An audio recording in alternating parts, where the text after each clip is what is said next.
नमस्कार, खबर उत्तर प्रदेश में आप सभी का स्वागत है। मैं हूं आपके साथ यशस्वी शुक्ला। रुक करेंगे खबरों का, लेकिन उससे पहले एक नजर सुर्खियों पर।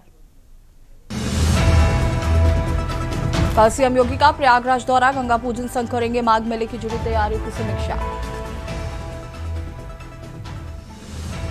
विश्व के मुख्य न्यायाधीशों का 26वां अंतर्राष्ट्रीय सम्मेलन, सीएमएस स्कूल ऑडिटोरियम हॉल कार्यक्रम आयोजित, सीएम योगी सम्मेलन में शामिल।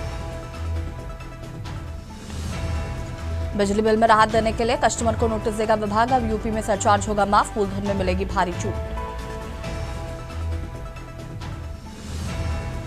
रायबरेली में फर्जी आईडी से आधार कार्ड बनाने की गैंग का खुलासा, एनी डेस्क ऐप से गैंग बनाता था फर्जी आधार कार्ड, दी पुलिस ने 3 आरोपियों को किया गिरफ्तार। लखनऊ एयरपोर्ट पर 133 निजी वाहन विवाद मिले, 69 जब्त, लाखों का जुर्माना, परिवहन विभाग के कई जिलों के अफसरों की कार्रवाई। दरोगा की लापरवाही से कोर्ट से छूटी लुटेरी दुल्हन, कानपुर में एसआई ने कोर्ट में दिए अधूरे सबूत, रिटायर्ड सीओ ने लाखों का ऑफर दिया। आप देख रहे हैं के न्यूज, खबरों का सारथी।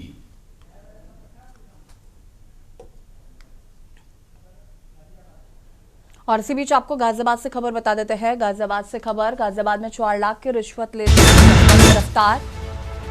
गाजियाबाद से खबर, विवेचना सेल का इंस्पेक्टर रमेश सिंह सिंधु पकड़ा गया।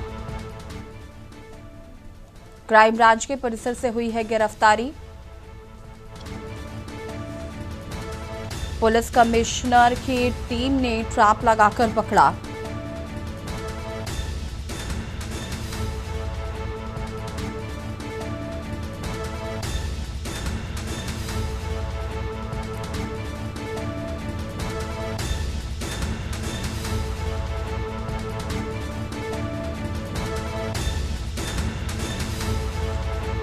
विवेचना सेल का इंस्पेक्टर रमेश सिंह सिंधु पकड़ा गया।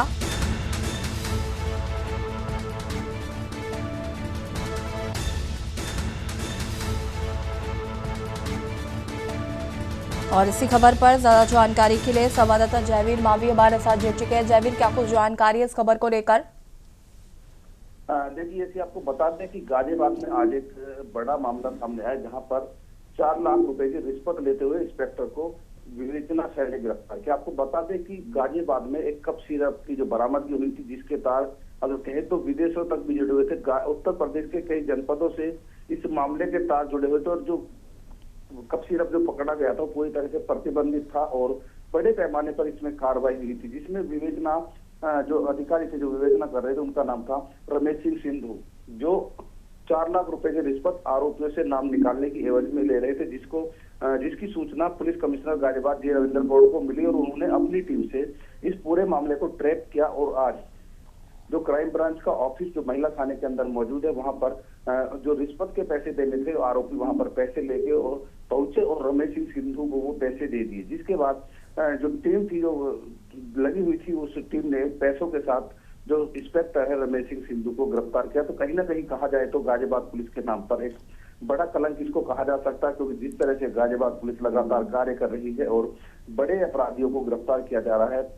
यहाँ पर जो प्रतिबंधित कप सिरप है उसकी जो जानकारी है वो जहरीला था, जिसको लेकर तमाम तरह की जो चर्चाएं चल रही थी और इसको सरकार ने भी प्रतिबंधित किया था और इसी ही पर गाजियाबाद की पुलिस लगातार कार्य कर रही थी। बड़ी संख्या में कुछ दिनों पहले ही करोड़ों रुपए का कप सिरप बरामद किया था, जिसकी कीमत लगभग 3 करोड़ रुपए बताई जा रही थी और इसमें तमाम सफेद पोश या कहें तो बड़ी पहुंच वाले लोग भी थे, जिसकी लेकर विवेचनाएं की जा रही थी और जो अपराधी है यानी कि मुख्य अपराधियों तक पहुंचना और इसके पीछे के जो लोग थे उन सभी को बेनकाब करना था। लेकिन ऐसे में जो विवेचक था वो विवेचक ही अपराधियों से मिल गया और उसने उन अपराधियों से मदद करने के नाम पर 4 लाख रुपए वसूल भी लिए थे। लेकिन उसकी भनक जब गाजियाबाद पुलिस कमिश्नर रविंदर जे गौड़ को पड़ी तो उन्होंने अपनी टीम को लगाया और उनकी टीम ने इस इंस्पेक्टर को जो भ्रष्टाचार के आरोप में है उसको पकड़ा है। हालांकि अभी तक पुलिस की तरफ से कोई आधिकारिक सूचना नहीं दी गई है, लेकिन जिस तरह से जो अपराध आरोपी है जो इंस्पेक्टर है उसको रकम के साथ पकड़ा गया है, ऐसी इस चर्चा के बाद अब देखना होगा कि गाजियाबाद पुलिस जो इस कार्य में जुड़ी हुई है, जो इस मामले में विवेचना कर रही है, किस किस पर ये गाज अभी गिरेगी। जी शुक्रिया आपका जानकारी साझा करने के लिए। जयवीर, पुलिस कमिश्नर की टीम ने ट्रैप लगाकर पकड़ा। आपको बता दें कि रिश्वत लेते हुए इंस्पेक्टर को गिरफ्तार किया। कफ सिरप पकड़े जाने के मामले में घूसखोरी का आरोप लगाया गया है। राजधानी लखनऊ के Sarojini Nagar CMS Kanpur road auditorium में आयोजित अंतर्राष्ट्रीय मुख्य न्यायाधीश सम्मेलन की शुरुआत मुख्यमंत्री योगी आदित्यनाथ ने की, जिसमें अंतरिक्ष यात्री सुभांशु शुक्ला व प्रोफेसर गीता गांधी, किंगडम व विदेश से आए हुए न्यायाधीश शामिल हुए। मुख्यमंत्री योगी आदित्यनाथ ने अपने भाषण में कहा कि सीएमएस पिछले कई वर्षों से यह सम्मेलन कर रहा है, जिससे देश की एक छवि पेश करने का काम हो रहा है। वसुधैव कुटुंबकम की परिभाषा को दर्शाता है।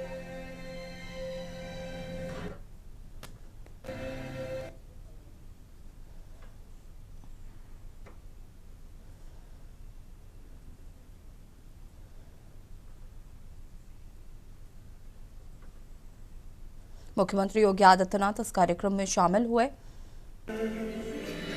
सीएम योगी ने किया वैश्विक न्याय का आह्वान। कि राजधानी में आगमन पर उत्तर प्रदेश सरकार और We are now presenting a token of appreciation to the Honorable Chief Minister. We are deeply honored by the gracious खबर अलीगढ़ से है, जहां पर अलीगढ़ मुस्लिम यूनिवर्सिटी में 22 नवंबर से शुरू होने जा रहे प्रतिष्ठित all India inter university cricket tournament से पहले एक बड़ा फैसला लिया गया है। गेम्स कमेटी ने आधिकारिक तौर पर अल फलाह यूनिवर्सिटी की टीम को इस वर्ष टूर्नामेंट से बाहर कर दिया है और ये टूर्नामेंट एएमयू स्पोर्ट्स ग्राउंड में हो रहा है, जिसमें देश भर के 84 यूनिवर्सिटियों की टीमें हिस्सा लेने वाली हैं। आयोजकों ने टूर्नामेंट की सुरक्षा, अनुशासन और पारदर्शिता बनाए रखने के लिए निर्णय लिया। गेम्स कमेटी अध्यक्ष सैयद अली रिजवी ने इस संबंध में जानकारी देते हुए बताया कि समिति के दिशा निर्देशों के मुताबिक कुछ तकनीकी कारणों और पात्रता मानदंडों को पूरा न कर पाने के चलते अल फलाह यूनिवर्सिटी को इस बार शामिल नहीं किया जा सका है।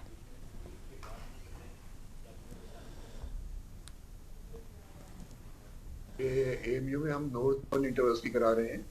ये 22 नवंबर से शुरू होगी और 4 दिसंबर तक चलेगी।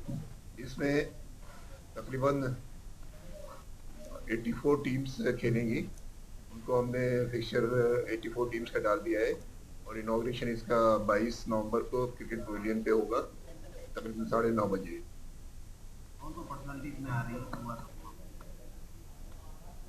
जो इनॉग्रेशन है उसको तो हमारी वाइस चांसलर जो मैडम है वो इनॉग्रेट करेंगी, वो चीफ गेस्ट हैं। समापन के लिए अभी टेंटेटिव नाम है हमारे पास राजीव शुक्ला जी का, जो उपाध्यक्ष है बीसीसीआई के और राज्यसभा मेंबर भी हैं। अभी उनका कंफर्मेशन आना बाकी है, तो अभी टाइम भी है समापन का, तो उम्मीद है उनका कंफर्मेशन आ जाएगा तो वो उसमें चीफ गेस्ट रहेंगे। और इसी बीच आपको हरदोई से खबर बता देते हैं। हरदोई से खबर, घर के आंगन में खेल रहे मासूम की गिरकर हुई मौत। हरदोई से खबर आपको बता रहे हैं, नाली के गड्ढे में गिरकर मासूम की मौत हो गई है। आंगन में खेलते समय हुआ हादसा।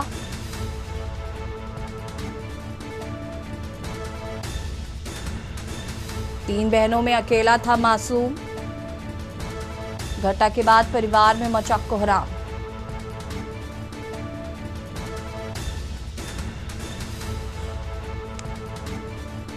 सवाईपुर कोतवाली का ही पूरा मामला बताया जा रहा है। घर के आंगन में खेल रहे मासूम की गिरकर हुई मौत।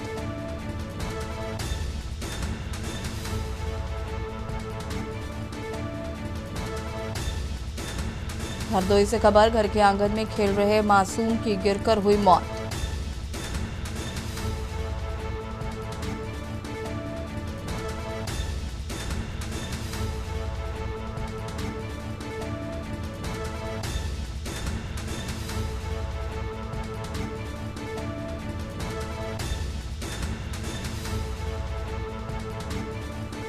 घटना के बाद परिवार में मचा कोहराम। सवाईपुर कोतवाली क्षेत्र के मुंडेर गांव का ये पूरा मामला बताया जा रहा है।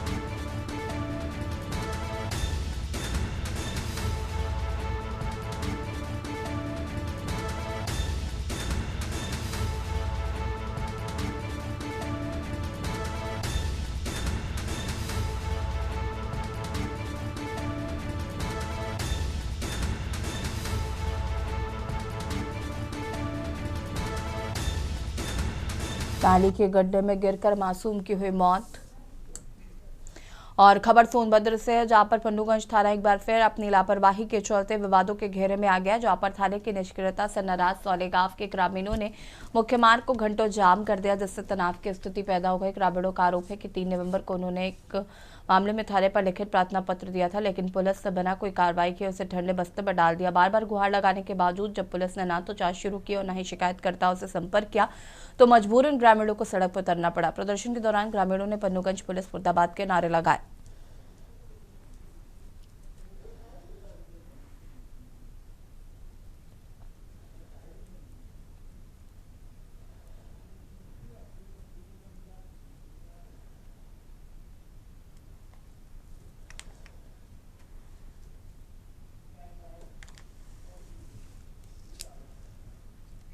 खबर बुलंदशहर से है, जहां पर पहासू में मठ मंदिर जाने वाले मुख्य मार्ग पर बड़े पैमाने पर अतिक्रमण किया जा रहा है, जिससे स्थानीय लोगों और श्रद्धालुओं को भारी परेशानियों का सामना करना पड़ा।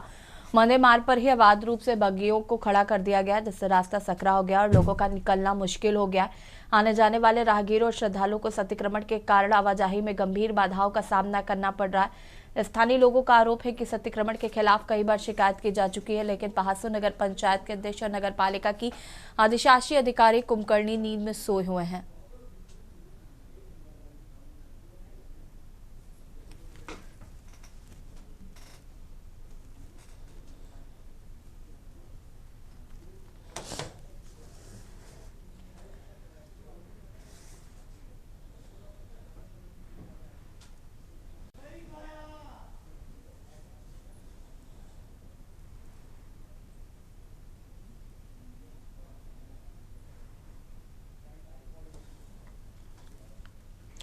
कानपुर शादी वैवाहिक कार्यक्रम बारात निकलने से पहले आयोजक को ट्रैफिक पुलिस संबंधित थाने में बताना होगा, तभी बारात निकलेगी और बैंड बाजा बज सकेगा। Guest house, lawn, banquet, DJ संचालकों को भी बुकिंग की सूचना, भीड़ और अनुमानित वाहनों की सूचना ट्रैफिक पुलिस थाने में देनी होगी, अन्यथा जाम की स्थिति पर वैधानिक कार्रवाई के लिए तैयार रहे।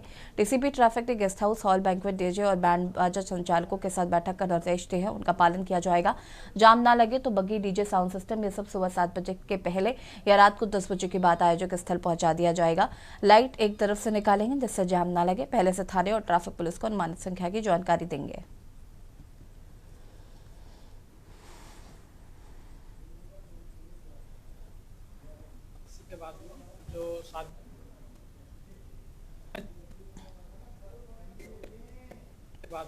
जो शादी विवाह आदि में जो मांगलिक कार्यक्रम है, जैसा कि आप सभी अवगत हैं कि देवउत्थान एकादशी के बाद में जो शादी विवाह आदि में जो मांगलिक कार्यक्रम है वो स्टार्ट हो जाते हैं अपने यहाँ।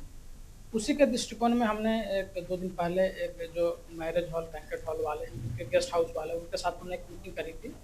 उस मीटिंग के बाद में उनके द्वारा एक सुझाव भी दिया गया था कि सर जो बैंड वाले हैं और डीजे वाले हैं उनके साथ भी अगर एक गोष्ठी कर लें और उनको भी आप थोड़ा सा सेंसिटाइज कर दे, तो यातायात के प्रबंधन में आपको बेहतर और सकारात्मक परिणाम मिल सकते हैं। अब यातायात अवरुद्ध ना हो और हमारा भी काम सुगमता से चलता रहे, दोनों लोगों में, पब्लिक को परेशानी ना हो, इस तरह का सरकार को जो है नियम बनाए जिससे दोनों लोगों का काम चलता रहे। गाड़ी को हम कैसे बता सकते हैं कौन कितनी गाड़ी से? 400 आदमी की बुकिंग है, 300 आदमी की बुकिंग है, आदमी गाड़ी से आ रहा है, ऑटो से आ रहा है, पैदल आ रहा है, हम ये लोग कैसे बता दें? क्योंकि जिसकी बुकिंग है उससे क्या पूछ थोड़ा सकते हैं कि आप गाड़ी से आओगे पैदल आओगे? कानपुर शहर में जाम की समस्या को देखते हुए ट्रैफिक पुलिस का एक नया नियम लागू हुआ है। अब शादी बारात और पार्टी में जो भी बारात निकाली जाएगी, अब ट्रैफिक पुलिस और जिला प्रशासन से की अनुमति से अब बारात निकलेगी। आपको मैं बता दूं कि कानपुर शहर में अधिकतर एक जाम की समस्या रहती है। उसमें अगर सहालक है तो सहालक में कहीं ना कहीं देखा जाता है कि जब बारात निकलती है तो कहीं ना कहीं सड़कों में एक जाम की स्थिति उत्पन्न हो जाती है। जो आने जाने वाले जो राहगीर होते हैं उनको एक बड़ी समस्याओं का सामना करना पड़ता था, जिसको देखते हुए ट्रैफिक पुलिस की एक नया नियम लागू हुआ है। ये नियम जो बैंड बाजा वाले हो, चाहे वो डीजे वाले हो, चाहे वो क्या नाम उसका पार्टी लॉन वाले हो, चाहे भी अन्य प्रकार के जितने भी शादी समारोह में लोग आते हैं जाते हैं, कहीं ना कहीं अब उनका ब्यौरा यातायात पुलिस और क्षेत्रीय थानों को देना पड़ेगा। वहीं अगर नियम का लोग पालन करेंगे तो कहीं ना कहीं ठीक रहे। अगर कहीं ना कहीं अगर नियम का पालन या गेस्ट हाउस संचालक व डीजे संचालक नहीं करते तो ट्रैफिक पुलिस कहीं ना कहीं उन पर एक कठोर कार्रवाई भी करेगी। वहीं अगर इस मामले में हमने गेस्ट हाउस संचालक और मैनेजर से बात करी, उन्होंने बताया कि कहीं ना कहीं ये नियम तो सही है, लेकिन कहीं ना कहीं इन नियम को अभी और भी सुधार करना पड़ेगा। कानपुर से के न्यूज से मोहित पांडे, कानपुर। और इसी बीच आपको जालौन से खबर बता देते हैं। जालौन से खबर, बंगारा से जालौन आ रहे मां बेटे हुए लहूलुहान। ग्राम सुधार सालाबाद के मंदिर के पास की घटना बताई जा रही है। घायलों को राहगीरों ने पहुंचाया अस्पताल। प्राथमिक उपचार के बाद जिला अस्पताल रेफर किए गए।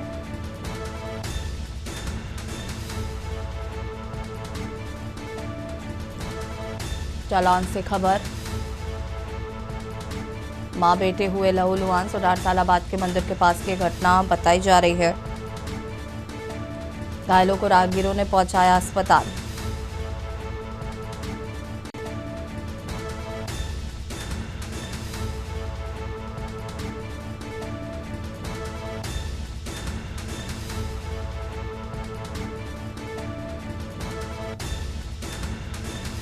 ग्राम सुधार सालाबाद की घटना बताई जा रही है। घायलों को राहगीरों ने पहुंचाया अस्पताल।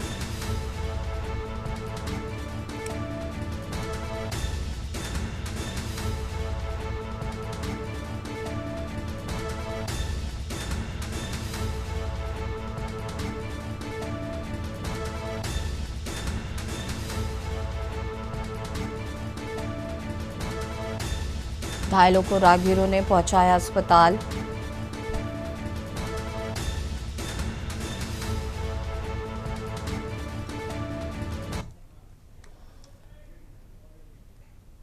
और बुलंदशहर से आपको बड़ी खबर बता देता है, जहां पर अपर जिला न्यायाधीश डीजे प्रथम कोर्ट की न्यायाधीश प्रीति श्रीवास्तव ने खुर्जा के बहुचर्चित इदरीश हत्याकांड मामले में ऐतिहासिक फैसला सुनाते हुए 7 आरोपियों को आजीवन कारावास की सजा सुनाई है। इसके साथ ही प्रत्येक दोषी पर 50-50 हजार रुपए का अर्थदंड भी लगाया है। और यह सनसनीखेज वारदात 15 जुलाई 2022 को थाना खुर्जा नगर कोतवाली क्षेत्र की शेखपेन मस्जिद के भीतर हुई थी, जहां पर इदरीश की निर्मम तरीके से हत्या कर दी गई थी। मृतक इदरीश के बेटे इरफान ने इस संबंध में 9 लोगों के खिलाफ हत्या का मुकदमा दर्ज कराया था। कोर्ट ने पुलिस द्वारा की गई सजग पैरवी और मामले में जुड़े लोगों के विस्तृत बयानों के आधार पर यह महत्वपूर्ण फैसला सुनाया।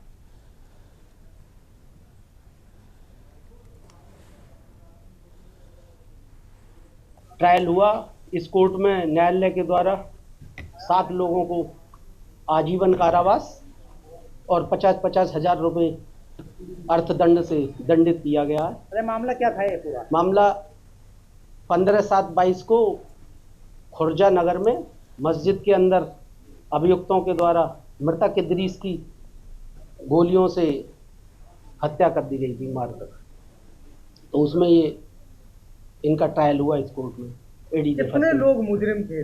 इसमें 9 मुलजिम थे। और इसी बीच आपको लखनऊ से खबर बता देते हैं। लखनऊ से खबर, सीएम योगी आदित्यनाथ ने राज्यपाल को दी बधाई। राज्यपाल आनंदीबेन पटेल को जन्मदिन की बधाई दी। राजभवन पहुंचकर सीएम योगी ने जन्मदिन की बधाई दी।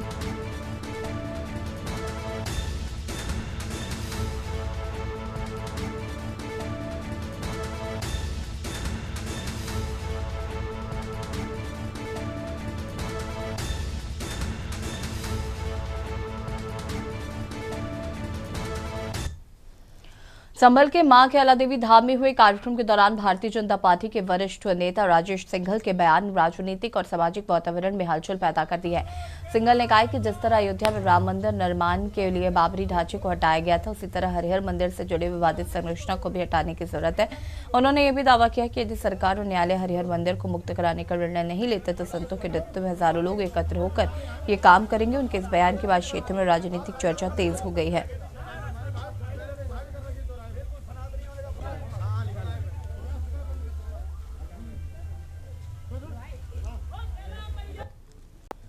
और सीधे आपको ले चलते हैं रुड़की, जहां पर मुख्यमंत्री पुष्कर सिंह धामी क्या कुछ कह रहे हैं, सुन लेते हैं।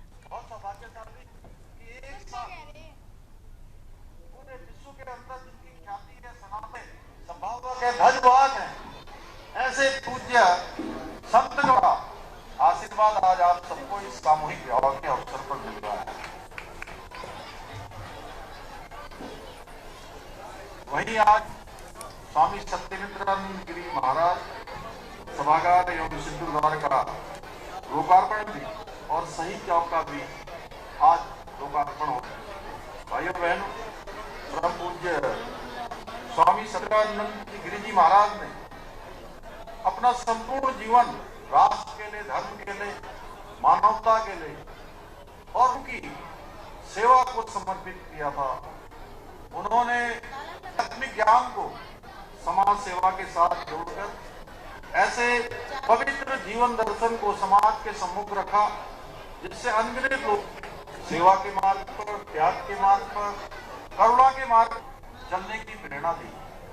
उन्होंने भारत माता मंदिर की स्थापना कर राज्य सांस्कृतिक गौरव और सनातन परंपराओं के सम्मान का एक ऐसा विराट केंद्र किया जो सनातन संस्कृति को मानने वाले श्रद्धालुओं और देशभक्तों के लिए दिक दिगंत तक प्रेरणा का स्रोत रहेगा। उन्हीं की प्रेरणा से पूज्य नंद गिरी जी महाराज के मार्गदर्शन में जीवन दीप आश्रम सेवा न्यास बीते कई वर्षों से समाज के वंचित, जरूरतमंद, असहाय और गरीब और पिछड़े वर्ग के लोगों के लिए समर्पित भाव से सेवा के उत्थान के लिए काम कर रहा है। ये संस्थान शिक्षा के क्षेत्र में, स्वास्थ्य के क्षेत्र में, संस्कार, महिला सशक्तिकरण, गौ संरक्षण और समाज सेवा जैसे विविध क्षेत्रों में निस्वार्थ रूप से कार्य करता है। नर सेवा ही नारायण सेवा की भावना आज धरातल पर चरितार्थ कर रहा है। जीवन दीप आश्रम के आयोजन में आध्यात्मिकता और समाज सेवा का अद्भुत समन्वय दिखाई देता है जो जनमानस को प्रेरित करता है। इस पंचदीप महोत्सव में जहां एक आध्यात्मिक चेतना से प्रेरित सप्तचंडी महायज्ञ, श्री भरता, कन्या पूजन जैसे धार्मिक कार्यक्रमों का आयोजन किया जा रहा है, वहीं हमारी बालिकाओं के सामूहिक विवाह और बच्चों के पाठ्य सामग्री वितरण जैसे सामाजिक कार्य भी रहे हैं।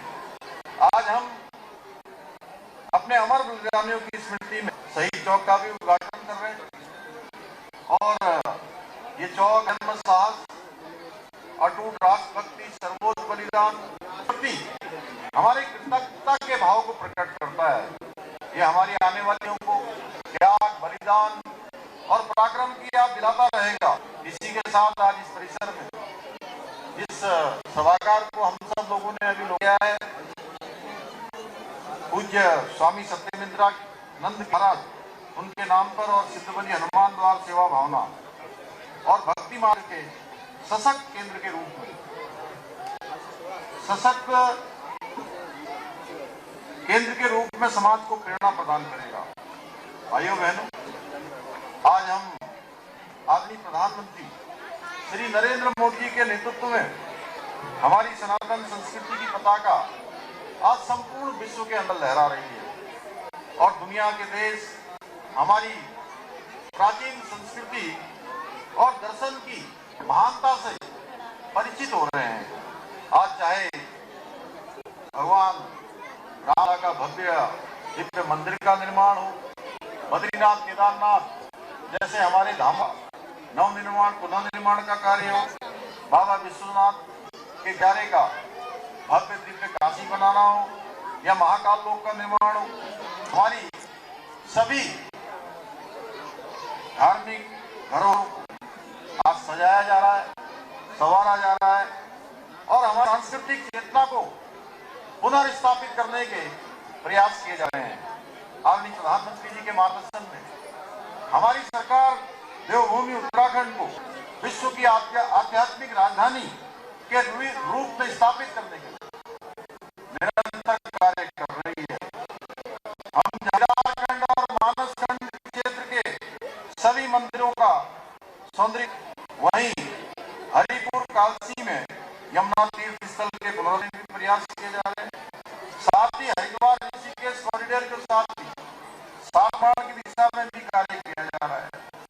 इसके अतिरिक्त हमने भारतीय संस्कृति के गहन अध्ययन के लिए दून विश्वविद्यालय में सेंटर स्थापना भी की है। भाइयों बहनों, हमारी सरकार देवभूमि उत्तराखंड के सांस्कृतिक मूल्यों और डेमोग्राफी को सुरक्षित रखने के लिए पूरी तरह से संकल्पित होकर कार्य कर रही है। हमने प्रदेश में जहां एक और सख्त धर्मांतरण रोधी कानून, सख्त दंगा रोधी कानून को लागू किया है, वहीं लैंड जिहाद, लव जिहाद और थूक जिहाद जैसी जिहादी मानसिकताओं के खिलाफ भी कड़ी कार्रवाई सुनिश्चित की है। इसके साथ पर कार्रवाई करते हुए 10,000 एकड़ से भी अधिक सरकारी मुक्त कराने का काम किया है।